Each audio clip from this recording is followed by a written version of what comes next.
কিন্তু তার মোবাইলে কিন্তু কোনো ধরনের ব্রাউজিং থাকবে না। ঠিক আছে, এটা কিন্তু খুব ভালো একটা প্রসেস।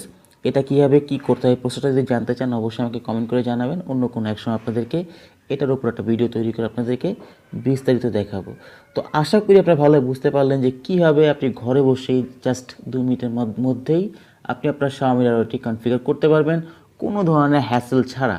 আপনার কষ্ট করে আর মানে কনফিগারেশনের জন্য আপনার আর নেটের অফিসে যেতে হবে না। আপনি যদি জানা থাকে এই প্রসেসটি যদি ভালোভাবে আপনি শিখতে পারেন, বুঝতে পারেন, তাহলে কিন্তু ঘরে বসেই কিন্তু আপনি আপনার রাউটারটি কনফিগার করতে পারবেন।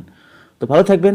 যদি ভিডিওটি ভালো লেগে থাকে অবশ্যই চ্যানেলটিকে সাবস্ক্রাইব করবেন এবং পাশে থাকা বেল আইকনটি অন করে দিবেন পরবর্তী ভিডিও নোটিফিকেশন পাওয়ার জন্য। আর যারা ফেসবুক পেজ থেকে দেখতেছেন তারা অবশ্যই পেজটিকে ফলো করে রাখবেন নতুন সব ভিডিওর আপডেট পাওয়ার জন্য এবং বেশি বেশি করে শেয়ার করে দিন যাতে আপনার মাধ্যমে যাতে অন্যরা যাতে এই টিউটোরিয়ালটি শিখতে পারে। তো ভালো থাকবেন। আল্লাহ হাফেজ।